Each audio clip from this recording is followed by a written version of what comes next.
रावण जम्बूद्वीप ही नहीं, क्षीर शक्ति के देवलोक तक धावा मार आया है, पर कोई उसकी गति बाधित नहीं कर सका। रावण ने लंका को अपना केंद्र बना लिया है। जम्बूद्वीप के साथ लगते अनेक द्वीप जीत लिए हैं। सारा हेतकुल उसके संरक्षण में पाताल को छोड़कर लंका में आ गया है। वह भूगोल की सुविधाओं को समझता है। उसके पास जल सेना है, जो आर्यावर्त में किसी के पास नहीं है। विश्वामित्र की आंखें एक अनजाने भय से विस्फारित हो उठी। कितना असुरक्षित है आर्यावर्त! आर्यावर्त ही क्यों, सारा जम्बूद्वीप। दक्षिण में कोई शक्तिशाली राजा नहीं है। वहाँ के निवासी अर्धविकसित जातियों के पास शस्त्र अस्त्र हैं ही नहीं। वे हाथों, नखों, दांतों, पत्थरों तथा लकड़ियों से लड़ते हैं। वे कैसे रोक पाएंगे रावण की सुशिक्षित सशस्त्र राक्षसी सेना को? हाँ, एक बाली है, पर बाली से रावण ने मित्रता कर ली है। वैसे भी बाली से रावण को कोई भय नहीं है। बाली न तो महत्वाकांक्षी है, न विस्तारवादी, न वह दूसरों के अन्याय और अपने अधिकारों के प्रति सचेत है। वह रावण का विरोध क्यों करेगा? किसी समय वह रावण का उपकरण अवश्य बन सकता है। रावण ने कितने सुनियोजित ढंग से अपनी सेनाओं को आगे बढ़ाना आरंभ किया है। जनस्थान में उसने अत्यंत महत्वपूर्ण सैनिक स्कंधावर स्थापित किया है। वहाँ उसकी बहन सुपर्णखा है। उसके सेनापति खर और दूषण हैं। सहस्रों राक्षस उस जनपद में बस गए हैं। लंका भी वहाँ से अधिक दूर नहीं है। सारे दक्षिणी जम्बूद्वीप में उसके राक्षस हिंस पशुओं के समान उन्मुक्त घूमते फिर रहे हैं। ऋषियों, मुनियों, तपस्वियों, बुद्धिजीवियों तथा निर्बल जनसाधारण की हड्डियां चबाना उनका नित्य क्रम हो गया है। वे नहीं चाहते कि स्थानीय अर्धविकसित जातियों को ऋषियों का बौद्धिक नेतृत्व मिले, इसलिए किसी भी ऋषि को देखते हुए वे उसे फाड़ खाने को दौड़ते हैं। और उस रावण की दृष्टि आर्यावर्त पर केंद्रित है। सम्राटों की शिथिलता का लाभ उठाते हुए उसने स्वयं उनके अपने सिद्धाश्रम के पास सैनिक स्कंधावार ही नहीं, पूरा का पूरा राक्षसी उपनिवेश स्थापित कर लिया है। मलद और करुष दोनों राज्य ताड़का और उसके पुत्र मारीच ने नष्ट कर दिए। अब वहाँ क्या रह गया है? भयंकर ताड़का वन। आज न मसद और करुड़ के राजवंशों का पता है, न उनकी प्रजा का। वे या तो राक्षसों के पेट में चले गए हैं या किसी अन्य सुरक्षित स्थान की खोज में भाग गए हैं। कहीं कहीं कोई ग्राम मिल जाता है, नगर तो कहीं कोई रहा ही नहीं। अब सिद्धाश्रम राक्षसों के मार की बाधा है। इसे भी किसी दिन वे समाप्त कर देंगे। और फिर आर्यावर्त। विश्वामित्र भीतर भीतर एकदम सिहर उठे। राक्षस लोग एक बार आर्यावर्त में जा घुसे तो क्या होगा आर्यावर्त का? ग्राम जला डाले जाएंगे। पुरुष, नारियां और बच्चे कच्चे भून भून कर खाए जाएंगे। रूपवती नारियां राक्षसों के घरों में दासियां वादियां बनेंगी। उच्च चिंतन, उच्च संस्कृति, सब कुछ अग्नि, धूल, रक्त और मज्जा के कीचड़ में विलीन हो जाएगा। सहसा विश्वामित्र को लगा उनके मन में राक्षसों के विरुद्ध जो क्षोभ है, उससे भी अधिक क्षोभ आर्यावर्त के राजाओं के विरुद्ध है। आज वह समय क्यों नहीं है जब सारी सेनाएं एक ही सेनापति के अधीन युद्ध करती थी? क्यों आज भी प्राचीन काल के समान भरत, तत्सु, जहु, भृगुजन के प्रमुख एक ही ग्राम में रहकर न्यायपूर्ण संयुक्त शासन नहीं कर सकते? ऐसा क्यों है कि विभिन्न वर्ग एक दूसरे से इतने दूर आ पड़े हैं कि वे लोग रक्षात्मक युद्ध भी मिलकर नहीं कर सकते? फिर इन राजाओं की शस्त्र विद्या भी संतोषजनक नहीं थी। पार्थिव शस्त्रों की उनके पास कमी नहीं थी। धनुष, बाण, खड्ग, भाला, गदा बहुत थे, किंतु इन शस्त्रों से राक्षसों को पराजित नहीं किया जा सकता। राक्षसों के पास अनेक मायावी दिव्यास्त्र थे। आर्यावर्त के राजाओं के पास कदाचित ही कोई दिव्यास्त्र था जो उन्हें देव महाशक्तियों से मिला था। अनेक ऋषियों के पास कुछ दिव्यास्त्र अवश्य थे, पर वे कुयोग्य व्यक्ति के हाथ में दिव्यास्त्र देने की आशंका से पीड़ित उन दिव्यास्त्रों के ज्ञान को अपने वक्ष में छिपाए विलीन होते जा रहे थे। जनक के पास शिवधनुष पड़ा था, तो भी उसका उपयोग नहीं हो रहा था। उसकी पूजा हो रही थी। विभिन्न युद्धों में जनक ने एक बार भी उसका उपयोग नहीं किया। यदि कहीं वह किसी राक्षस के हाथ में चला गया तो अनर्थ हो जाएगा। विश्वामित्र सोचते जा रहे थे। विचारों का प्रवाह थम नहीं रहा था। कोई एक बात तो थी नहीं, इतने कारण थे इस स्थिति के पीछे। आर्य राजा भोगी और विलासी होते जा रहे थे। अधिक से अधिक पत्नियां, अधिक से अधिक सुख भोग। वे कोमल हो गए थे। थोड़ी थोड़ी सेनाएं लेकर अपनी राजधानियों में पड़े थे। दशरथ चक्रवर्ती कहलाते थे, पर सागर को पार करना तो दूर, कभी किष्किंधा तक भी नहीं गए। जल सेना से विहीन इन राजाओं की पहुंच से बाहर लंका में सुरक्षित बैठा रावण जहाँ तहाँ उत्पात मचा रहा है। आर्यावर्त के राजाओं में न्याय नहीं रहा, साहस नहीं रहा, राजनीतिक सूझबूझ नहीं रही, महत्वाकांक्षा नहीं रही, सजगता और सचेतता भी नहीं रही। नगरों से निरंतर खेदजनक समाचार आ रहे हैं। शासन तंत्र ढीला हो गया है। भीतर और बाहर से शत्रु सिर उठाने लगे हैं। मानव की पशुवृत्तियाँ गर्वान्वित हो रही हैं। समाज में हिंस्र हैं, दुष्ट हैं, वे ही प्रसन्न हैं, सुखी हैं। सेना नौकर और सैनिक लुटेरे हो गए हैं। राजसी व्यवस्था की इस सड़ांध में अपराध के सहस्रों कीटाणु प्रतिदिन जन्म ले रहे हैं। राज कर्मचारी राशि बेच उतार कर स्वयं प्रजा को लूट लेते हैं और फिर स्वयं ही न्याय करने के लिए आसन पर बैठ जाते हैं, अथवा अपने भाई भतीजों की चोरी, डकैती, हत्या और बलात्कार करने के लिए उन्मुक्त छोड़ उनकी रक्षा के लिए स्वयं सैनिक पद लिए बैठे हैं। साधारण प्रजा कितनी दुखी है। नगरों तक में खाद्य सामग्री उपलब्ध नहीं है। कहीं दुर्भिक्ष है, कहीं बाढ़ है। लोग कीड़े मकोड़ों के समान भूखे मर रहे हैं और सारा अन्न श्रेष्ठियों के भंडार गृहों में पड़ा है। व्यापारी धन कमाकर शासन को उपहार दे देकर अपने वश में कर लेता है। परिणामतः शासन अत्याचार का समर्थन करने लगता है और ये बेचारे शबर, निषाद, किरात, भील, दक्षिण में वानर, ऋक्ष तथा अन्य जातियाँ, उन्होंने सोचा था कि आर्य संस्कृति उनका उद्धार करेगी। क्या हुआ उनका? एक और राक्षसों ने आर्य संस्कृति उन तक पहुँचने ही नहीं दी और अब आर्य संस्कृति के उद्घोषकर्ता स्वयं ही राक्षस होते जा रहे हैं। ऐसी स्थिति में विश्वामित्र क्या करेंगे? अगस्त्य क्या करेंगे? वाल्मीकि क्या करेंगे? भरद्वाज क्या करेंगे? पर कर्म का समय भी यही है। विश्वामित्र चूक नहीं सकते। कोई कुछ नहीं करेगा, विश्वामित्र को ही करना होगा। क्या करे विश्वामित्र? किसके पास जाए? दशरथ के पास, जनक के पास, दोनों के पास? किसी के भी पास जाने का कोई लाभ नहीं। क्या आर्यावर्त रावण के विरुद्ध संगठित नहीं हो सकता? क्या दशरथ और जनक की मैत्री नहीं हो सकती? प्रश्न प्रश्न प्रश्न। विश्वामित्र को कुछ करना ही होगा। उद्यम शून्य हो यहाँ बैठे रहने का क्या लाभ? क्या उन्होंने सिद्धाश्रम राक्षसों के भक्षण के लिए, आहार उपलब्ध कराने के लिए बनाया था? उनके अपने साथियों का उनमें से विश्वास उठता जा रहा है। क्या मुनि आजान बाहु की उपालंभ देती हुई मूर्ति वे भला भूल सकते हैं? नहीं, उन्हें सक्रिय होना होगा। राजा सक्रिय ना हो तो ऋषि ही सक्रिय क्यों ना हो? ऋषि, एक ऋषि अयोध्या में बैठा है वशिष्ठ, एक जनकपुरी में बैठा है शतानंद। वशिष्ठ आर्य शुद्धता का प्रतीक, आर्यत्व को सांप्रदायिक रूप देने का उपक्रम, जो आर्य संस्कृति के प्रसार में सबसे बड़ी बाधा है। वशिष्ठ आर्यों को आर्यता जातियों के संपर्क में नहीं आने देना चाहता, इसलिए वह आर्य राजाओं को आर्यावर्त से बाहर निकलने के लिए प्रोत्साहित नहीं करेगा।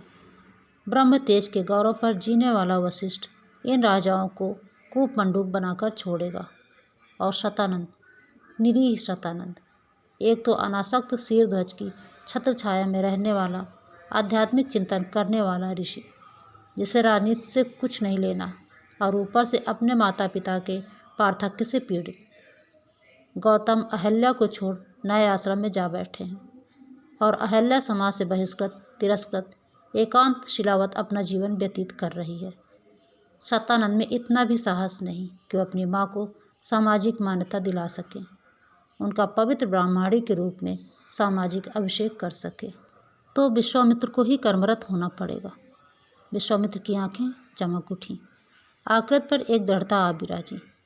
सारे शरीर की मांसपेशियां जैसे कुछ कर गुजरने को उद्यत हो गईं। मन और शरीर की शिथिलता बहुत दिनों के पश्चात मीठी थी। यह विश्वामित्र का संकल्प था। विश्वामित्र अपने संकल्प के बल पर जन्मतः क्षत्रिय होते हुए भी यदि हठी वशिष्ठ से ब्रह्मर्षि की प्रतिष्ठा गा पाते तो आर्यावर्त के राजाओं को शत्रु राक्षसों के विरुद्ध खड़ा कर देना क्या बड़ी बात है। कुटिया में उनकी गंभीर आवाज़ गूंजी, द्वार पर तुम हो पुत्र पुनर्वसु? आज्ञा गुरुदेव, पुनर्वश भीतर आ गया। बस कल प्रातः मैं अयोध्या की यात्रा करूँगा, उचित व्यवस्था की जाए। वशिष्ठ रुक गए। उनकी आंखें चक्रवर्ती के मुख से हटकर उस प्रतिहारी पर जम गई थी जो राजसभा की कार्यवाही के मध्य भी कोई आवश्यक सूचना निवेदन करने के लिए उपस्थित हुआ था। निश्चय ही समाचार अत्यंत महत्वपूर्ण था, अन्यथा वह इस प्रकार कार्यवाही के मध्य में सभा भवन के भीतर प्रवेश करने का साहस न करता। वशिष्ठ के साथ साथ प्रत्येक उपस्थित का ध्यान प्रतिहारी की ओर चला गया था। चक्रवर्ती की अनुमति पाते ही प्रतिहारी ने निवेदन किया, सम्राट, द्वार पर स्वयं ऋषि विश्वामित्र अपनी शिष्य मंडली के साथ उपस्थित हैं। विश्वामित्र, राजसभा में उपस्थित प्रत्येक चेहरे ने कोई न कोई प्रतिक्रिया व्यक्त की। सबसे अधिक प्रभाव बूढ़े चक्रवर्ती पर हुआ। विश्वामित्र निष्प्रयोजन नहीं आते। नारद के समान भ्रमण उनका स्वभाव नहीं है, विशेषकर दशरथ की राजसभा में, जहाँ राजगुरु के आसन पर वशिष्ठ बैठे हैं। विश्वामित्र का आना आवश्यक अत्यधिक गंभीर घटना है। उन्हें सादर लिवा लाओ। दशरथ ने उच्च किंतु कंपित स्वर में आदेश दिया और अगले ही क्षण जोड़ दिया, ठहरो, मैं स्वयं चलता हूँ। इसके पूर्व की राज्यसभा का कोई अन्य सदस्य उठकर बाहर जाने का निर्णय कर पाए, सम्राट स्वयं उठकर बाहर चले गए। विश्वामित्र दशरथ के साथ भीतर आए। उनके साथ उनके 10 पट शिष्यों की मंडली थी। दशरथ ने उन्हें लाकर उसी स्थान पर बैठाया जहाँ वशिष्ठ पहले से बैठे हुए थे। विश्वामित्र के बैठते ही सामग्री उपस्थित हुई और सम्राट ने उनका पूजन कर उन्हें अर्घ्य दिया। राजन, तुम सकुशल तो हो? तुम्हारा धन धान्य, बंधु परिचय, मंत्री प्रजा सब सुखी हैं? राजन, तुम सकुशल तो हो? तुम्हारा धन धान्य, बंधु परिजन, मंत्री प्रजा सब सुखी हैं? तुम्हारे शत्रु तुम्हारे अधीन हैं, तुम्हारे सेनापति तुम्हारी आज्ञा में तो है। तुम यज्ञ आदि देवकृत्य तथा अतिथि सेवा इत्यादि मानव कृत्य ठीक से संपन्न कर रहे हो। विश्वामित्र राजसभा की औपचारिकता का निर्वाह करते हुए अपने ही मन में उसका विरोध अनुभव कर रहे थे। क्यों पूछ रहे हैं ये सब? क्या वे नहीं जानते कि स्थिति क्या है? संभव है अयोध्या नगरी की स्थिति शेष प्रदेशों से कुछ उत्तम हो। संभव है अयोध्या नगरी की स्थिति शेष प्रदेशों से कुछ उत्तम हो, किंतु सब कुछ यहाँ भी ठीक नहीं था। सब आपकी कृपा है महर्षि। दशरथ ने मस्तक झुका दिया। विश्वामित्र सहसा वशिष्ठ की ओर मुड़े। आप प्रसन्न तो हैं ब्रह्मर्षि? वे जानते थे कि वशिष्ठ उनके आने से प्रसन्न नहीं हो सकते। उनके शिष्य नृप की सभा में कोई अन्य ऋषि सम्मान पाए या उन्हें कैसे प्रिय होगा? यदि ऋषियों, विद्वानों, चिंतकों, बुद्धिजीवियों में इस प्रकार अहंकार तथा परस्पर द्वेष न होता तो आर्यावर्त और जम्बूद्वीप की यह अवस्था न होती। यदि मन में द्वेष न होता तो वशिष्ठ राजसभा से उठकर उनके स्वागत के लिए दशरथ के साथ बाहर आए होते। सभा में उनके आने पर प्रसन्न मुख उनका स्वागत करते। इस प्रकार स्तब्ध से किंग कर्तव्य विमूढ़ न बैठे रह गए होते। विश्वामित्र की जिज्ञासा के उत्तर में वशिष्ठ मुस्कुराकर रह गए। दशरथ क्रमशः साहस बटोरकर बोले, महर्षि, आपने यहाँ पधार कर मुझ दीन पर अत्यंत कृपा की है। आदेश दें, मैं आपकी क्या सेवा करूं? मैं अपनी संपूर्ण क्षमता और अपने राज्य के साथ आपकी सेवा में प्रस्तुत हूँ। आज्ञा करें। राजन, विश्वामित्र के मुख पर परिहास था। कुछ लेने आया हूँ, बोलो, दोगे? आज्ञा करें ऋषि श्रेष्ठ। प्रतिश्रुत होते हो? मैं प्रतिज्ञा करता हूँ। तो सुनो राजन। विश्वामित्र की वाणी में अपने लिए आश्वस्ति और दशरथ के प्रति व्यंग था। मैं नहीं जानता तुम्हारी राज्यसभा में कितनी चर्चा राजनीति की होती है और कितनी ब्रह्मवाद की, पर संभव है कि तुम्हें यह सूचना हो कि जम्बूद्वीप के दक्षिण पश्चिम में लंका नामक द्वीप में रावण नामक एक राक्षस बसता है। रावण का नाम कौन नहीं जानता ऋषिवर? दशरथ का ध्यान विश्वामित्र के व्यंग की ओर नहीं था। उसने देवलोक तक अपना आक्रमण किया है। सारा विश्व उससे कांप रहा है। एक बार उसने किसी अयोध्या पर भी आक्रमण किया था और अनर्ण की हत्या कर दी थी। विश्वामित्र खुलकर मुस्कुराए। इतना जानते हुए भी तुम इतने निश्चिंत कैसे हो राजन? मुझे आश्चर्य है। वही रावण अब अपने सैनिक उपनिवेशों का जाल फैलाकर आर्यावर्त को घेर रहा है ताकि एक ही बार में सब कुछ ग्रस सके। उसका एक ऐसा ही उपनिवेश मेरे सिद्धाश्रम के पास ताड़का वन में भी है। उस वन के निकट राक्षसी ताड़का, उसका बेटा मारीच तथा उसका सहायक सुबाहु अपने राक्षस सैनिकों के साथ रहते हैं। वे लोग रावण की प्रेरणा से मुझे निरंतर पीड़ित करते रहते हैं। मैं जब भी कोई यज्ञ आरंभ करता हूँ, वे मेरे आश्रम पर रक्त और मांस की वर्षा कर देते हैं। इस निरंतर उत्पीड़न के कारण सिद्धाश्रम में न तो कोई नया प्रयोग हो सकता है, न तप, न यज्ञ, न ज्ञान विज्ञान की चर्चा। राक्षस चाहते हैं कि मैं अस्त्रों के क्षेत्र में नए प्रयोग एकदम ना करूं। जो दिव्यास्त्र मेरे पास हैं वे उन्हें प्रदान कर दूं। जब तक मैं दिव्यास्त्र उन्हें नहीं देता तब तक वे मेरी हत्या नहीं करेंगे, केवल पीड़ित करते रहेंगे। दिव्यास्त्र प्राप्त करने के पश्चात कदाचित वे मुझे भी जीवित ना छोड़ेंगे। किंतु राजन, यदि वे दिव्यास्त्र मैंने उन राक्षसों को दे दिए तो वे लोग और अधिक शक्तिशाली हो उठेंगे और संपूर्ण आर्यावर्त को पीड़ित करेंगे। मैं उन राक्षसों के विरुद्ध तुमसे सहायता लेने आया हूँ। दशरथ वचन देने में पहले के समान दृढ़ नहीं रह गए। रावण उनका ही नहीं, संपूर्ण देवलोक का आतंक था। वे जानते थे ताड़का, मारीच और सुबाहु के विरोध का अर्थ था रावण का विरोध। रावण से उन्हें लड़ना होगा, उस रावण से दशरथ को लड़ना होगा जिससे इंद्र भी डरते हैं। दशरथ का मन डोल गया था, पर द्वंद्व का क्या लाभ, वे वचन हार चुके थे। दशरथ ने कई क्षण सोचने में लगा दिए। कुछ समय तक शून्य में घूरने के पश्चात बोले, सीमांत चौकी पर सेना नायक बहुलाश स्वयं वर्तमान है, क्या उसने आपकी सहायता नहीं की ऋषवर? दशरथ के स्वर में आत्मबल ही नहीं रह गया था। वह केवल अपने स्वार्थों की रक्षा कर रहा है सम्राट, विश्वामित्र कटु स्वर में बोले, और ऐसे लोग न्याय की रक्षा नहीं कर सकते। दशरथ ने अगला प्रश्न नहीं किया।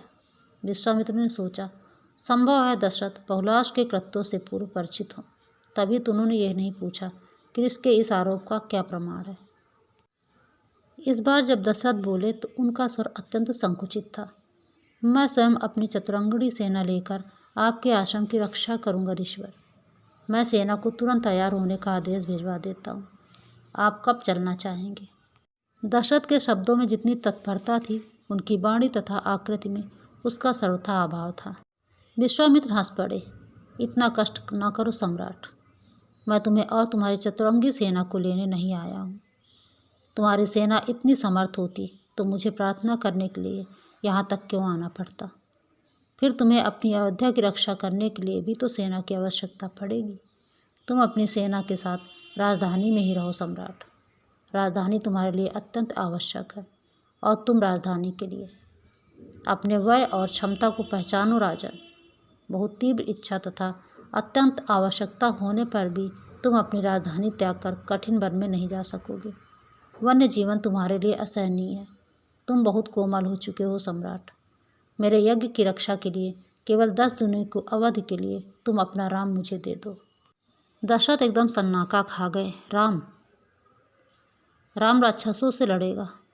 जिन राक्षसों के अत्याचारों को देखते हुए भी वे एक चीड़ से भय के कारण उनकी सदा उपेक्षा करते रहे, उनसे लड़ने के लिए वे अपने राम को कैसे भेज सकते हैं? किस बुरी घड़ी में तुम आए विश्वामित्र। मैं तो अपनी छोटी सी गृहस्थी में प्रसन्न था। कोई बड़ी आकांक्षा लेकर जोखिम का काम मैंने नहीं सोचा था, पर अब अपने राम को राक्षसों के मुंह में धकेल कर खुद को नहीं बचाना चाहता। और सहसा दशरथ को लगा कि वे अपने प्रति अपरिचित होते जा रहे हैं। इस दशरथ को उन्होंने पहले कभी नहीं देखा जिसे राम के प्रति इतना मोह हो। राम के प्रति मोह, कौशल्या के बेटे के प्रति। कौशल्या जो रघुवंश की ज्येष्ठ बधू, सम्राट की ज्येष्ठ पत्नी होने के कारण एक अनिवार्य बुराई, घर की एक बेकार किंतु पुरानी वस्तु के रूप में उनके घर में पड़ी हुई है। उनके बेटे राम के प्रति इतना मोह, इस मोह को उन्होंने पहले तो कभी नहीं जाना, पर अब वे साफ साफ देख रहे थे राम कौशल्या का ही पुत्र नहीं, राम उनका अपना बेटा भी था। वरन राम के रूप में वे स्वयं ही युवावस्था में बढ़ रहे थे।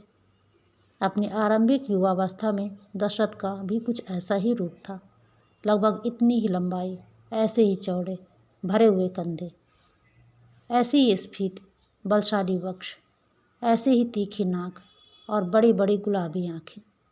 हाँ, दशरथ का वर्ण ऐसा श्यामल नहीं था।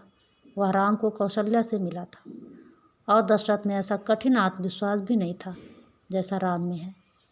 राम को देखकर उन्हें यह नहीं लगता कि वे क्षीण, दुर्बल और वृद्ध हो रहे हैं। दशरथ को लगता कि वे राम के रूप में स्वयं सेना पर नियंत्रण कर रहे हैं, स्वयं मंत्रियों के साथ मंत्रणा कर रहे हैं, स्वयं प्रशासन की देखभाल कर रहे हैं। राम दशरथ के व्यक्तित्व के अतरंग तत्व हो गए थे। दशरथ की आंखें डबडबा आईं। अत्यंत दीन स्वर में बोले, ऋषिवर, जिस रावण से मैं स्वयं डरता हूँ, उसके भय से मैंने रघुवंश की पराजय के प्रतिशोध की बात भी नहीं सोची। उसके विरुद्ध मैं अपने पुत्र को कैसे भेज दूँ? मेरा राम अभी कुल 25 वर्षों का है। मैं तो उसके विवाह की बात सोच। विश्वामित्र ने बात पूरी नहीं होने दी। दशरथ, आर्य सम्राट अब क्या छोटी बालिकाओं के समान गुड्डियों गुड़ियों का खेल ही खेलते रहेंगे? उनकी महत्वाकांक्षाएं पुत्र उत्पन्न कर उनके विवाहों तक ही रह जाएंगी। इस आर्यावर्त के भविष्य के विषय में तो सोचने का दायित्व किसे सौंप दिया जाए? तुम लोगों ने। दशरथ की आंखों से आंसू चू पड़े। मेरे पुत्र की रक्षा करो ऋषिवर, उसे असमय काल के मुख में मत धकेलो। विश्वामित्र दशरथ के अनपेक्षित व्यवहार से कुछ स्तब्ध हुए। कितना प्रेम है दशरथ को राम से, और उन्होंने क्या सुन रखा था? तो क्या उनकी वे सूचनाएं गलत थी? क्या अयोध्या से सिद्धाश्रम तक जाते जाते तथ्य बदल जाते हैं? और यदि दशरथ के विषय में सूचनाएं गलत थीं, तो राम के विषय में प्राप्त तथ्य भी गलत हो सकते हैं। किंतु उनकी स्तब्धता टिकी नहीं। दशरथ का पहले प्रतिशुद्ध होकर अब इस प्रकार आनाकानी करना। दशरथ क्या समझता है उन्हें?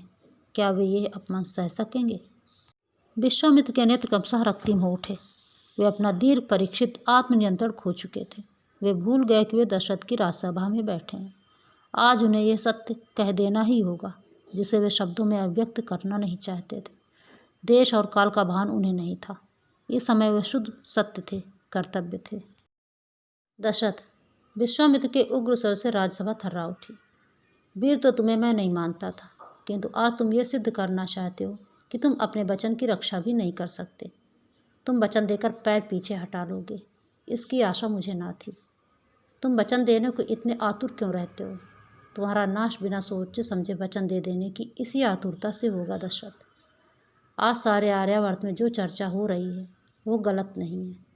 तुम जानते हो कि जितने भी ऋषि मुनि, चिंतक, बुद्धिजीवी सत्य और न्याय की रक्षा के लिए रघुवंशियों की ओर देखा करते थे, उन सबको तुमने अपने आचरण से हताश कर डाला है। आज कोई भी व्यक्ति तुमसे न्याय के नाम पर कोई अपेक्षा नहीं रखता। मेरी मूर्खता थी कि मैं तुमसे इतनी बड़ी आशा लेकर आया कि तुम अन्याय और अत्याचार का विरोध करोगे। लोग ठीक कहते हैं, दशरथ का राज्य उसके अपने प्रसादों के भीतर भी शायद नहीं है, वहाँ कैकेयी का राज्य है। ऋषिवर, दशरथ ने कातर स्वर में टोका। आज मुझे कह लेने दो दशरथ, विश्वामित्र बोले। यह सारी बातें मैं कहना नहीं चाहता था, पर तुमने मुझे कहने को बाध्य किया है, तो सुनो। हम बुद्धिजीवियों ने अनासक्त होकर तुम्हें शासन सौंप दिया, तो तुम सत्ताधारी यह समझते हो कि सामान्य प्रजा तुम्हारे भोग के साधन जुटाने का माध्यम मात्र है। तुम समझते हो प्रजा मात्र कीट पतंग है। पर दशरथ, आज मैं तुम्हें बताने आया हूँ कि हमारी रक्षा कर तुम हम पर कोई कृपा नहीं करते, वो तुम्हारा कर्तव्य है। आज तुम मुझसे विमुख हो रहे हो, तो मैं कुशिक नंदन विश्वामित्र तुम्हारे सामने स्पष्ट कर देता हूँ कि हम अनासक्त बुद्धिजीवियों में तुम्हारे जैसे अनेक शासकों के निर्माण की क्षमता है। मैं किसी भी स्वस्थ क्षत्रिय को दिव्यास्त्रों का ज्ञान देकर सम्राट दशरथ बना सकता हूँ। मैं प्रतिज्ञा करता हूँ। शांत हो भरत श्रेष्ठ, वशिष्ठ सारे वार्तालाप में पहली बार बोले। आप कोई प्रतिज्ञा ना करें, सम्राट के प्रति उदार हो। सम्राट अपने वचन से पीछे नहीं हटेंगे। वे स्वयं अपनी चतुरंगी सेना लेकर आपकी रक्षा हेतु जाने को प्रस्तुत हैं, किंतु आप राजकुमार राम को ही ले जाना चाहें तो ले जाएं। सम्राट बाधा नहीं देंगे। उनके संकोच का कारण पुत्र के प्रति मोह ही है, कर्तव्य शून्यता नहीं। मैं राम आपको सौंपता हूँ। किंतु गुरुदेव, दशरथ के मुंह से निश्वास निकल गया। उद्विग्न ना हो सम्राट, वशिष्ठ ने उन्हें सांत्वना दी और फिर विश्वामित्र से संबोधित हुए। मैं आपके यज्ञ की रक्षा हेतु इन 10 दिनों के लिए राम आपको सौंपता हूँ, किंतु आप मुझे वचन दें कि उनकी रक्षा के लिए आप उत्तरदायी होंगे और राजकुमार को सकुशल सम्राट को लौटाना आपका कर्तव्य होगा। मुझे स्वीकार है, विश्वामित्र बोले। दशरथ का बूढ़ा मन समझ नहीं पा रहा था कि वे हंसे या रोएं। वे तो वचन हार ही चुके थे। अब गुरु वशिष्ठ भी राम को दे देने के प्रतिशुत हो गए थे। पर गुरुदेव ने स्पष्ट कर दिया था कि अवधि केवल 10 दिनों की होगी और उसकी रक्षा का दायित्व विश्वामित्र का होगा। क्या वे मान लें कि इन 10 दिनों के पश्चात राम सुरक्षित लौट आएंगे?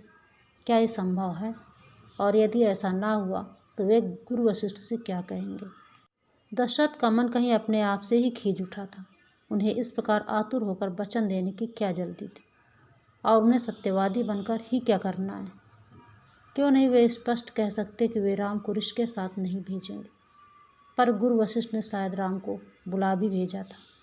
दशरथ अपने भीतर ही भीतर बहुत टूट चुके थे। कौशल्या को सूचना मिली। वह धक्सी रह गई। ये कैसे हुआ? ये कैसे संभव है? मेरा राम, 25 वर्षों का नवयुवक राम राक्षसों से लड़ने के लिए विश्वामित्र के साथ जाएगा? किसकी बुद्धि ऐसी दुष्ट घटनाओं की सृजना कर रही है? कौन राम को वन भेज रहा है? वशिष्ठ, दशरथ, कैकेयी? कौन? पर ऋषि विश्वामित्र इस षड्यंत्र में सहयोगी कैसे हो गए? कौशल्या का मन रह रहकर आज वापस लौट रहा है। वे किसी भी प्रकार स्वयं को नहीं रोक पा रही हैं। वे सारी घटनाएं आज फिर से आकार ग्रहण कर उनकी आंखों के सम्मुख घूम रही हैं, सजीव, जीवंत। पिता भानुमान ने अपने ही वंश के श्रेष्ठ युवक दशरथ के साथ अपनी बेटी का विवाह किया था। किसी भी कन्या के पिता को और किस बात की इच्छा हो सकती है? और फिर कन्या स्वयं ही, इससे बढ़कर क्या कल्पना कर सकती है? आज रघुवंश के प्रसिद्ध सम्राट थे दशरथ युवराज। अयोध्या का राज्य सब ओर से शक्तिशाली, संपन्न, सम्मानित तथा यश से भरा पूरा था। ऐसे राज्य के युवराज थे दशरथ। फिर स्वयं दशरथ में क्या कमी थी? बलिष्ठ, लंबे, ऊंचे, सुंदर युवक, समस्त आर्य राजकुमारों में सर्वश्रेष्ठ योद्धा, ज्ञानी तथा आकर्षक दशरथ। और क्या चाहते भानुमान? और कौशल्या स्वयं और क्या मांगती? ससुर आज उनका कितना सम्मान करते थे। वे बार बार याद दिलाते थे, बेटी, हम मानववंशी मन की संतान हैं। आर्य राजा, सम्राट तथा विभिन्न प्रकार के शासक तो और भी अनेक हैं, किंतु वैवस्त मन का सीधा प्रत्यक्ष उत्तराधिकार केवल हमारे पास है। हम उनके रक्त, उनकी परंपराओं, उनके चिंतन और विधान के सीधे अधिकारी हैं। इसलिए पुत्री, मैंने स्वयं भानुमान से तुम्हें मांगा। भानुमान भी मानववंशी है, सम्राट और भी है, उनकी राजकुमारियां भी हैं, किंतु मैं नहीं चाहता कि दूसरे वंशों के भिन्न चिंतन, परंपराओं तथा संस्कारों में पली कन्याएं मेरे घर आकर मेरी अगली पीढ़ियों को ऐसे संस्कार दें जो मानव वंश के अनुकूल ना हो। पुत्री, तू केवल दशरथ की पत्नी ही नहीं है, आज की पुत्रवधू भी है। तेरे ऊपर मन की महान परंपरा और संस्कारों को स्थिर रखने का उत्तरदायित्व भी है। और ससुर की आज्ञाओं तथा इच्छाओं का अक्षरशः पालन करने का प्रयत्न किया था कौशल्या ने। वो जानती थी मानव वंश में नारी पूर्णतः पति के अधीन है, उसका कोई स्वतंत्र व्यक्तित्व नहीं है।